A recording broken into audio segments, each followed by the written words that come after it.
हाय बच्चों। Hi sir. आज हम लोग क्लासिफिकेशन ऑफ पॉलिनोमियल के बारे में पढ़ेंगे। हम लोगों ने पिछले क्लास में पॉलिनोमियल के बारे में जाना था। पॉलिनोमियल किसे कहेंगे, पॉलिनोमियल का गुणांक क्या होता है और पॉलिनोमियल के टर्म के बारे में सीखे थे। आज हम क्लासिफिकेशन ऑफ पॉलिनोमियल पढ़ेंगे। अगर क्लासिफिकेशन ऑफ पॉलिनोमियल की बात करें तो इनको दो टाइप से बांटा गया है।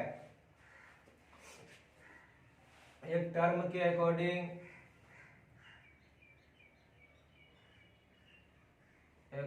To term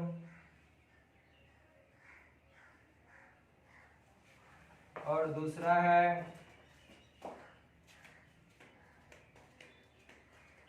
according to power.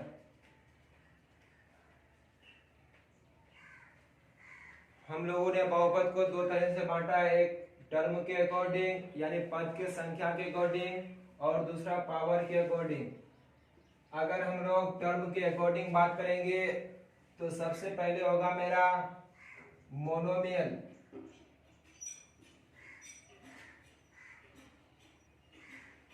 एक पदी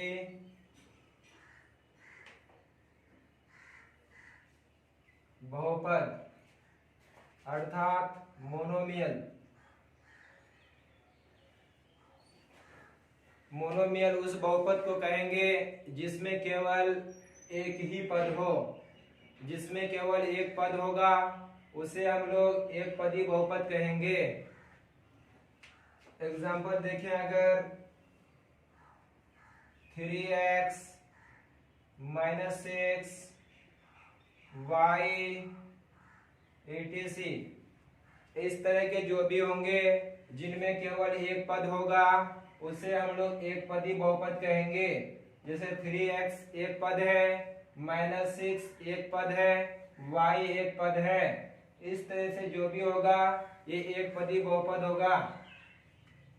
दूसरा नंबर अगर देखें तो द्विपदी बहुपद। द्विपदी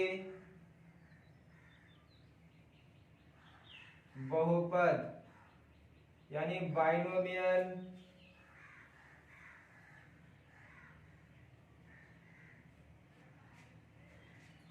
बाइनोमियल पॉलिनोमियल। बाइनोमियल का मतलब होता है दो, बाई का मतलब होता है दो, इसलिए ऐसा बहुपद जिसमें दो पद होगा उसे हम लोग द्विपदी बहुपद कहेंगे। जिनमें केवल दो पद होगा उसे द्विपदी बहुपद कहेंगे। अगर इसका एग्जांपल देखेंगे तो 3x - 5 या 7 - y 6x + 5y इस तरह का जो भी होगा, क्योंकि एक पद 3x है, दूसरा पद आपका -5 है। या इसमें देखिए अगर तो एक पद 7 है, दूसरा पद -y है। और इन एग्जांपल में देखेंगे तो एक पद 6x है, दूसरा पद 5y है। तो इस तरह से ये द्विपदी बहुपद हो गया। त्रिपदी ना। तीसरा नंबर अगर देखें तो त्रिपदी बहुपद। त्रिपदी बहुपद यानी ट्राइनोमियल। ट्राइनोमियल पॉलिनोमियल वैसा बहुपद जिसमें केवल तीन पद होगा। जिसमें तीन पद होगा उसे हम लोग त्रिपदी बहुपद कहेंगे या ट्राइनोमियल पॉलिनोमियल कहेंगे। यानी इसमें तीन पद होगा। जैसे एग्जांपल देखिए 5x - 3y + 4। या दूसरा एग्जांपल अगर देखें 6y - 5z + -7। इस तरह से अगर देखें तो इनमें तीन पद है। जिनमें तीन पद होगा उसे हम लोग ट्राइनोमियल कहेंगे। जिसमें एक पद होगा उसे हम लोग एक पदी कहेंगे। जिसमें दो पद होगा उसे हम लोग द्विपदी बहुपद कहेंगे। उनके बाद बच्चों शून्य बहुपद, या इसी तरह से देख सकते हैं जिसमें 4 पद रहेगा उसको 4 पदी कहेंगे, जिसमें 5 पद रहेगा उसको 5 पदी बहुपद कहेंगे। फिर चौथा नंबर आता है आपका शून्य बहुपद।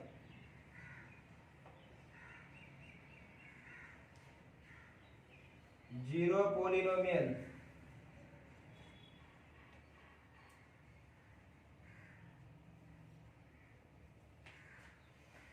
तो जीरो पोलिनोमियल किसको कहेंगे कि वैसा बहुपद जिसमें चर का शून्यक यानी चर का कोफिशिएंट जीरो होगा उसे ही हम लोग शून्य बहुपद कहेंगे। जैसे एग्जांपल देखेंगे,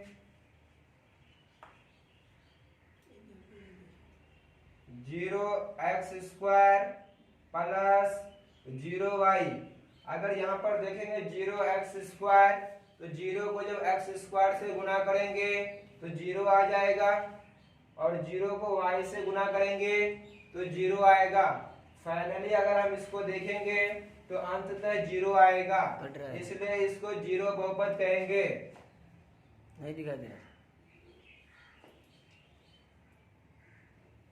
और जीरो पोलिनोमियल का एग्जांपल अगर देखें तो 0y² minus 0t plus 0x, और इस तरह का चीजें रहेगा तो ये आपका क्या होगा, जीरो बहुपद। कहने का मतलब हुआ कि वैसा बहुपद जिसमें सभी चर का कोफिशिएंट जीरो हो उसे हम लोग शून्य बहुपद कहेंगे। इसके बाद पांचवा नंबर होता है अचर बहुपद।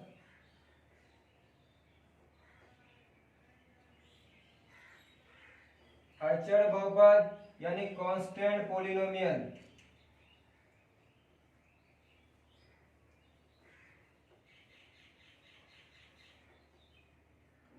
कांस्टेंट पोलिनोमियल, अगर कांस्टेंट पोलिनोमियल का बात करेंगे तो वैसा बहुपद जिसमें केवल वास्तविक संख्या अर्थात रियल नंबर होगा, जिसमें केवल रियल नंबर होगा उसे हम लोग कांस्टेंट पोलिनोमियल कहेंगे।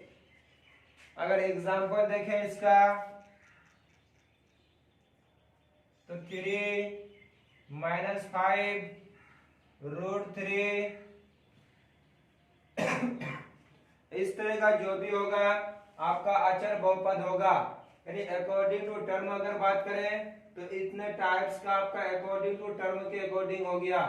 अब हम लोग बात करेंगे अकॉर्डिंग टू पावर, यानी पावर के अकॉर्डिंग बहुपद कितने प्रकार के होते हैं। अब बच्चों हम लोग अकॉर्डिंग टू पावर यानी घात के अकॉर्डिंग हम लोग बात करेंगे कि घात के अकॉर्डिंग बहुपद कितने टाइप्स के होते हैं।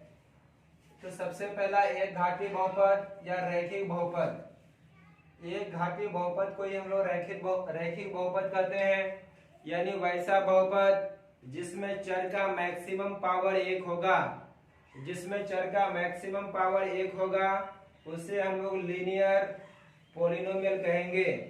अगर इसका एग्जांपल देखेंगे 3x - 5y प्लस 5 कि चर का पावर यहाँ पर 1 है, यहाँ पर भी चर का पावर 1 है। जब चर का पावर 1 रहेगा तो इसे हम लोग एक घाती बहुपद या रैखिक बहुपद कहेंगे। 7y - 5z प्लस 5/4 ये भी आपका रैखिक बहुपद होगा, क्योंकि यहाँ पर चर का मैक्सिमम पावर 1 है, y का भी पावर 1 है, z का भी पावर 1 है। तो जब चर का मैक्सिमम पावर 1 होगा तो उसे हम लोग एक घाती बहुपद कहेंगे। अगर दूसरा देखेंगे तो द्विघाती बहुपद। द्विघाती बहुपद जिसको कहते हैं क्वाड्रेटिक पोलिनोमियल।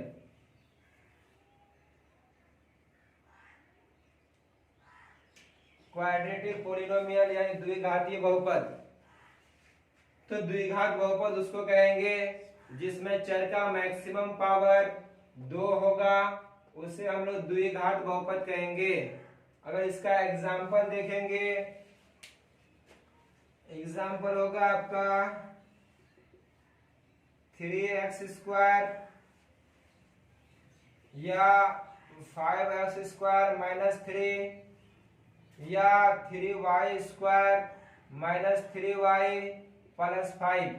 अगर इनमें देखेंगे तो केवल एक पद है, लेकिन घात यहाँ पर 2 है, इसलिए ये द्विघाती बहुपद है। और इसमें बात करेंगे तो चर का मैक्सिमम पावर 2 है, इसलिए ये द्विघाती बहुपद है। इनमें अगर देखेंगे तो मैक्सिमम पावर 2 है, इसलिए ये आपका द्विघाती बहुपद है। यानी कि चर का मैक्सिमम पावर जो 2 है, इसी के कारण ये आपका द्विघाती बहुपद है।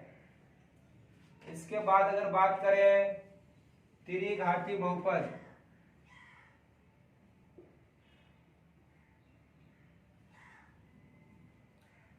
त्रिघाती बहुपद या क्यूबिक पोलिनोमियल। क्यूबिक पोलिनोमियल, अगर क्यूबिक का बात करें तो जिसका पावर 3 होगा, यानी वैसा बहुपद जिसमें चर का मैक्सिमम पावर 3 होगा, उसे हम लोग त्रिघाती बहुपद कहेंगे। और इनका एग्जाम्पल देखें तो 5x³ के चर का मैक्सिमम पावर आपका 3 है, इसलिए ये आपका त्रिघाती बहुपद है। या 6y³ - 5, ये भी आपका त्रिघाती बहुपद है, क्योंकि चर का मैक्सिमम पावर जो होगा उसी के अकॉर्डिंग यहाँ लिया जाएगा। लेकिन अगर पद का बात करें तो इसमें द्विपदी बहुपद है, ये एक पदी बहुपद है। अगर घात के अकॉर्डिंग बात करेंगे तो ये त्रिघाती बहुपद यानी क्यूबिक पोलिनोमियल है, और ये आपका त्रिघाती यानी क्यूबिक पोलिनोमियल है। या z³ - t²। तो ये चर का अगर मैक्सिमम पावर देखेंगे 3 है, या चर का मैक्स पावर 2 है, या चर का मैक्सिमम पावर 3 होने के कारण ये आपका त्रिघाती बहुपद कहलाएगा। और चौथा नंबर देखेंगे हम लोग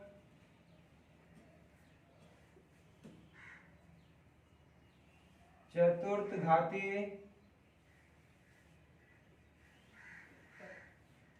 बहुपद। इंग्लिश में कहते हैं इसको बाइक्वाड्रेटिक।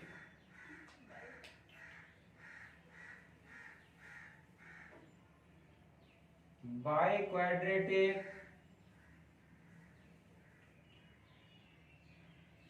Biquadratic polynomial. बाइक्वाड्रेटिक जैसे लिखा हुआ है चतुर्थ, चतुर्थ का मीनिंग होता है 4, यानी वैसा बहुपद जिसमें चर का मैक्सिमम पावर 4 होगा, उसे ही हम लोग बाइक्वाड्रेटिक पोलिनोमियल कहेंगे। अगर इनका एग्जाम्पल देखेंगे तो 6x का पावर 4 - 5y² + t, ये आपका 4 घातीय बहुपद यानी बाइक्वाड्रेटिक पोलिनोमियल हो जाएगा, क्योंकि चर का मैक्सिमम पावर आपका 4 है। ये एग्जाम्पल देखें, t का पावर 4 - 5, ये भी आपका 4 घातीय बहुपद है, क्योंकि चर का मैक्सिमम पावर आपका 4 है। या नेक्स्ट एग्जाम्पल अगर देखेंगे तो 6t का पावर 4 - 5t³ - 4/5, ये भी आपका चतुर्घाती यानी बाइक्वाड्रेटिक पोलिनोमियल होगा, क्योंकि यहाँ पर चर का मैक्सिमम पावर 4 है।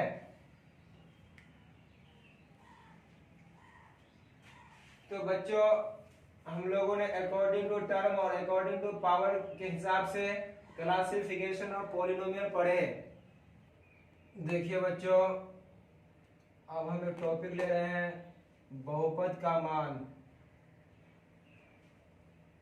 बहुपद का मान अर्थात वैल्यू ऑफ पोलिनोमियल। यानी बहुपद का मान ज्ञात करना है हमको कि बहुपद का मान कैसे निकालते हैं। अगर मान के चलते हैं कोई एक बहुपद दिया हुआ है और बहुपद के संगत में कोई एक वास्तविक संख्या दिया हुआ है यानी रियल नंबर, उस बहुपद में उस रियल नंबर को रख करके उसका मान ज्ञात करना है। जैसे मान के चलिए कि एक बहुपद px है, अर्थात x एक बहुपद है, x एक बहुपद है जिसमें कोई a एक रियल नंबर है। a अगर एक रियल नंबर है तो अगर हम लोग pa निकालेंगे अर्थात x के जगह हम लोग a डाल देंगे, a के स्थान पर यानी x के स्थान पर a डाल देंगे, उससे जो वैल्यू होगा वो बहुपद का मान कहलाएगा। कहने का मतलब कि px एक कोई बहुपद है और a कोई रियल नंबर है, वास्तविक संख्या है। इसमें x के जगह a डाल देंगे, इससे जो मान निकलेगा वो बहुपद का मान कहलाएगा, यानी वैल्यू ऑफ पॉलिनोमियल कहलाएगा। अगर एग्जांपल देखें, अगर एग्जांपल कह रहा है कि बहुपद x प्लस 3 का मान ज्ञात करें यदि x इक्वल टू 2। कह रहे हैं आपको बहुपद x प्लस 3 का मान ज्ञात करें यदि x इक्वल टू 2 है। तो हम लोग मान लेते हैं,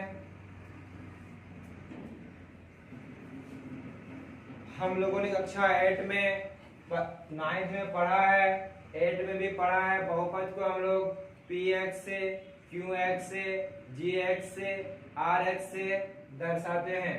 तो ये आपका बहुपद है, आप इस बहुपद को px मान लीजिए। अगर px मान लिए तो px equal to x plus 3 आ रहा है और x के जगह 2 रखना है, अर्थात x के जगह 2 रखेंगे तो यहाँ पर भी x के जगह 2 रखेंगे। x के जगह जब 2 रखेंगे तो 2 प्लस 3 अर्थात आपका 5 आंसर आ जाएगा, यानी बहुपद का मान आपका 5 आ जाएगा। अगर दूसरा क्वेश्चन देखें, यदि px equal to x square minus 3x plus 5 हो तो p1 का मान ज्ञात करें।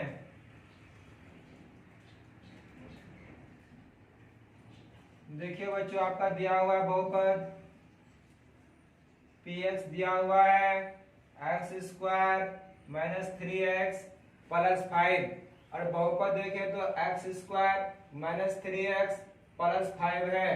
इसमें आपको p1 ज्ञात करना है, तो p1 जो रखेंगे तो x के जगह 1 रखेंगे, तो 1 का स्क्वायर माइनस 3 इंटू 1 प्लस 5, तो 1 का स्क्वायर बच्चों 1 होगा और 3 एकम 3 प्लस 5, तो 5 और 1 6 माइनस 3, अगर 6 में से 3 घटेगा बच्चों मेरा 3 आएगा, तो यही बहुपद का मेरा मान हो जाएगा। इसके बाद हम लोग पढ़ेंगे बहुपद का शून्यक। तो बहुपद का शून्यक हम लोग उसको कहेंगे जिनमें इसी x के जगह कोई मान रखेंगे जिससे ये वाला वैल्यू आपका 0 हो जाए। कहने का मतलब कि कोई एक बहुपद दिया हुआ रहेगा, उस बहुपद में वेरिएबल के स्थान पर ऐसा मान रखेंगे जिससे उस बहुपद का मान 0 हो जाए, तो वो बहुपद का शून्यक कहलाएगा, शून्य या शून्यक कहलाएगा।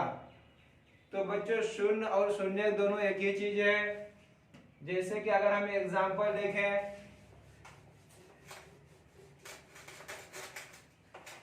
कि कोई एक लड़की है और दूसरा एक लड़का है, इन दोनों का आपस में शादी हो रहा है।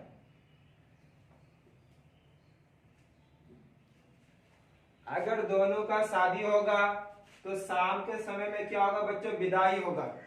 जब विदाई होगा तो लड़की वाले के यहाँ रोना धोना होगा और लड़का वाले के यहाँ क्या होगा बच्चों, हंसी होगा, खुशी होगा, लोग यहाँ कहेगा कि बेटी का विदाई हो रहा है, और यहाँ लड़का वाला कहेगा कि बहू का आगमन हो रहा है। लेकिन इसी लड़की को हम लोग दो नाम से जानते हैं। यहाँ पर अगर कहा जाए तो लोग यहाँ बेटी कह रहे हैं और यहाँ पर लोग पतो कह रहे हैं। तो उसी तरह से शून्य और शून्य दोनों एक ही चीज है। तो अब हम लोग शून्य निकालने सीखेंगे कि शून्य किसे कहेंगे। चलिए बच्चों, अब हम लोग बहुपद का शून्य सीखेंगे। बहुपद का शून्य किसको कहेंगे?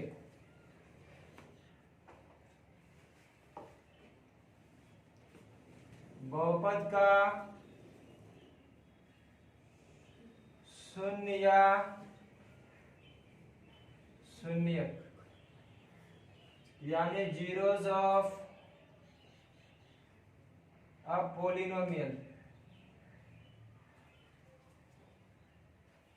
तो शून्य और शून्य दोनों एक ही चीज है बच्चों। जैसे मैंने बताया कि यहाँ पर क्या किसके नाम से जाना जाता था? बेटी के नाम से, और लड़का वाले के यहाँ पथों के नाम से जाना जाता है। तो इसी तरह से शून्य और शून्य दोनों सेम ही चीज है। लेकिन शून्य किसको कहेंगे कि चर के जगह अगर आपका कोई एक बहुपद दिया हुआ रहेगा, उस बहुपद में हम लोग कोई मान रखेंगे जिससे उस बहुपद का मान 0 हो जाए। कहने का मतलब कोई एक बहुपद px दिया हुआ है जहां x एक बहुपद है। x क्या है? आपका बहुपद है। x अगर आपका बहुपद है तो इस x के जगह पर हम लोग ऐसा मान रखेंगे जिससे, यानी कि a कोई रियल नंबर है, जैसे ही a रखे इसका मान 0 कर जाए। अगर a रखने पर बहुपद का मान 0 हो जाए तो a बहुपद का शून्य कहलाएगा।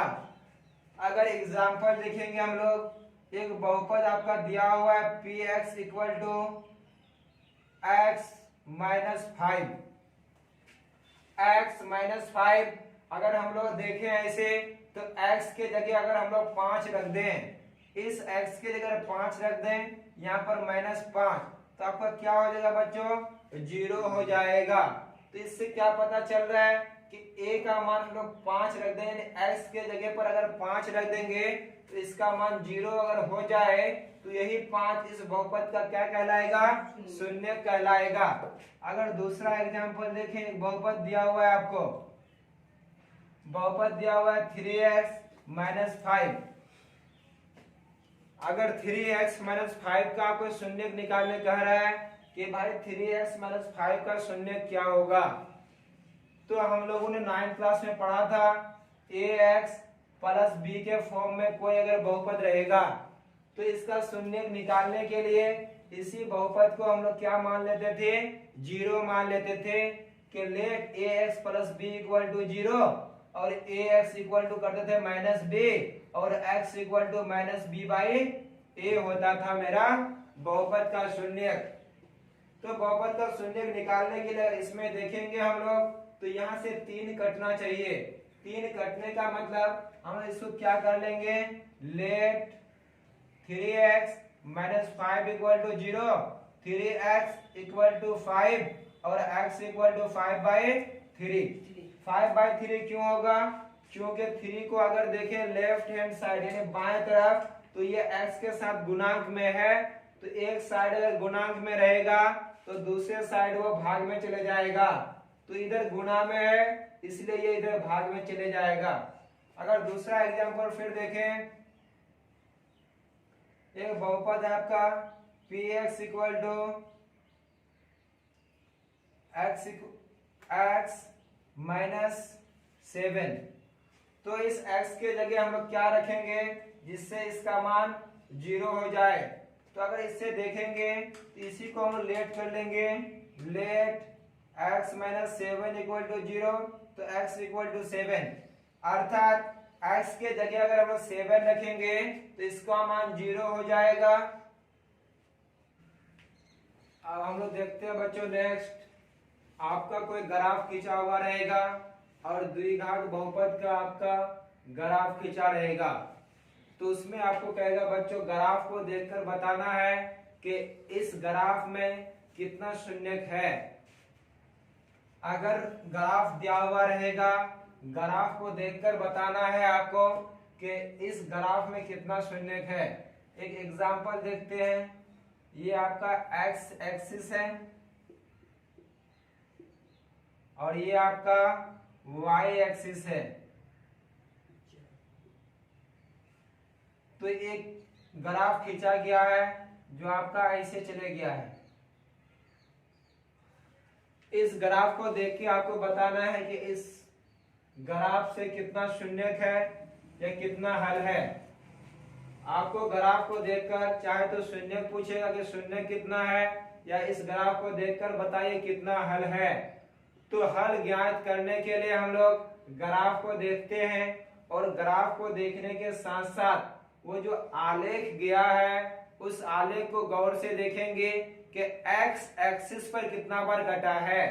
एक्स एक्सिस पर जितना बार कटेगा उतना ही बहुपद का शून्यक होगा या बहुपद का हल होगा। कहने का मतलब कि कोई एक ग्राफ खींचा हुआ है ये वाला आपका, तो इसको अगर देखें तो ये एक्स एक्सिस पर एक बार कटा है। जब एक्स एक्सिस पर एक बार कटा है तो इसका शून्यकों की संख्या कितना होगा, एक होगा। शून्यकों की संख्या बराबर एक होगा। अगर दूसरा ग्राफ देखें हम लोग तो एक ग्राफ दिया हुआ है आपको, ये एक्स डैश, इधर एक्स, इधर वाई डैश। ये ग्राफ आपका ऐसे खींचा हुआ है। इसमें पूछ रहा है आपको कि इस ग्राफ को देख करके बताइए कि इस ग्राफ से कुल कितना हल है या कितना शून्यक है। तो इसमें जैसे हम देख रहे हैं तो एक्स एक्सिस पर एक बार यहाँ कटा है, एक बार यहाँ पर कटा है। एक्स एक्सिस पर जितने बार कटेगा उतना ही बहुपद का शून्यक होगा। वाई एक्सिस को हम लोग नहीं देखेंगे, वाई एक्सिस पर एक बार कटा है लेकिन वाई एक्सिस से हमको मतलब नहीं है, केवल एक्स एक्सिस पर ही जितने बार कटेगा उतना ही बहुपद का शून्यक होगा। तो यहाँ पर एक बार और एक बार, दो बार कटा है इसलिए शून्यकों की संख्या 2 हो जाएगा। अगर नेक्स्ट एग्जांपल देखेंगे तो देखिए एग्जांपल है आपका, ग्राफ दिया हुआ है x x dash y dash. इसमें आपको पूछ रहा है एक ग्राफ दिया हुआ है ऐसे करके। अगर इस ग्राफ को देखेंगे तो ये केवल एक्स एक्सिस पर कटा ही नहीं है, केवल वाई एक्सिस पर कटा है। जब केवल वाई एक्सिस पर कटेगा तो शून्यकों की संख्या इक्वल टू 0 होगा। एक्स एक्सिस पर कटने से ही वो शून्यक होगा, वाई एक्सिस पर कटने से वो शून्यकों की संख्या नहीं होगी। तो इसमें शून्यकों की संख्या आपका 0 हो गया। अगर चौथा नंबर एग्जांपल देखेंगे,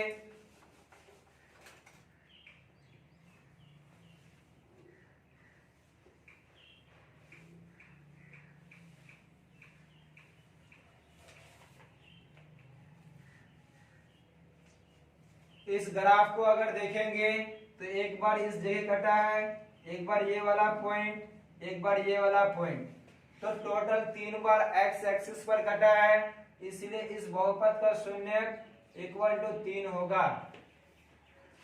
अगर नेक्स्ट एग्जांपल देखेंगे,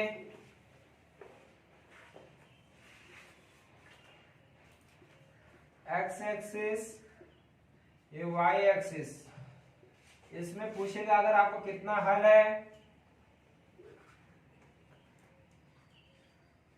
इसको देख के बताना बच्चों इसका कुल कितना हल है या बहुपद की शून्यकों की संख्या ज्ञात करें। तो ये देखिए केवल y एक्सिस पर कटा है। जब y एक्सिस पर कटा है तो शून्यकों की संख्या इक्वल टू 0 हो जाएगा।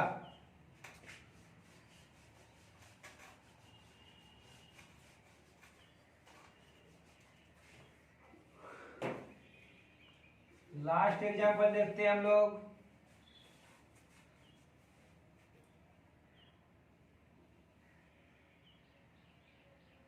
अगर ऐसा ग्राफ दिया हुआ रहेगा, इसमें पूछेगा बच्चों कि इसका शून्यकों की संख्या बोलिए।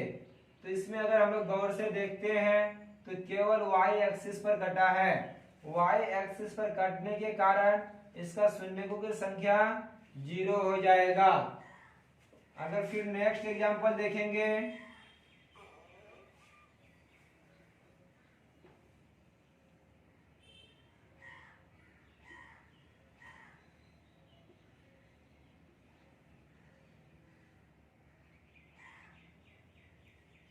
तो इसमें अगर देखेंगे तो एक बार यहाँ पर कटा है, एक बार इस जगह, एक बार यहाँ, एक बार इस जगह पर, यानी टोटल 4 बार प्रतिच्छेद करा है। तो इसमें शून्यकों की संख्या 4 हो जाएगा। तो अब हम लोग नेक्स्ट टॉपिक देखेंगे। टॉपिक है आपका शून्यकों और गुणांकों के बीच संबंध। शून्यकों के गुणांकों के बीच संबंध अगर देखेंगे तो हम लोग अगर 9th क्लास को याद करें तो 9th क्लास में हमने पढ़ा था ax प्लस बी। अगर ax प्लस बी पढ़े थे, इसमें शून्य ज्ञात करने के लिए हम लोगों ने क्या किया था, let ax plus B equal to 0 कर दिए थे और ax equal to minus B, X equal to minus B by A, यही मेरा शून्य निकला था। तो हमको इसी चीज को अभी क्या करना है, संबंध स्थापित करना है। ये एक चर में रैखिक बहुपद है। एक चर में जो रैखिक बहुपद है, अगर इसको गौर से देखेंगे तो इससे क्या पता चलेगा, रिलेशन क्या होगा, अचर पद, यानी माइनस आपका साइन लग जाएगा, माइनस के बाद अचर पद बटे एक्स का गुणक। इसको अगर गौर से देखेंगे तो मेरा क्या होगा, शून्य अचर पद बटे एक्स का गुणांक। तो देखिए हेडिंग देते हैं हम लोग। देखिए बच्चों, कह रहा है किसी बहुपद के शून्यों और गुणांकों के बीच संबंध, relation between zeros and coefficient of a polynomial. तो सबसे पहले हम रैखिक बहुपद के शून्यों और गुणांकों के बीच संबंध स्थापित करेंगे कि रैखिक बहुपद के शून्य क्या होता है। हमने पहले ही बताया था शून्य और शून्य दोनों एक ही चीज है। तो शून्य के बारे में सीखेंगे रैखिक बहुपद का। अगर कोई एक रैखिक बहुपद है, रैखिक बहुपद ax प्लस बी का शून्य माइनस बी बाई ए होता है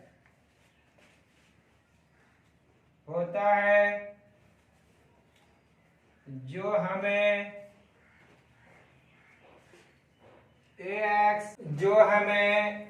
ax plus B equal to 0 से प्राप्त होता है।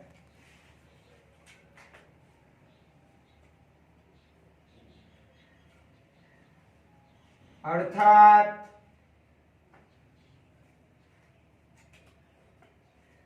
ax plus B equal to 0 अगर रहेगा तो हम इसको आगे लिख सकते हैं ax बराबर माइनस बी या x equal to minus B by A.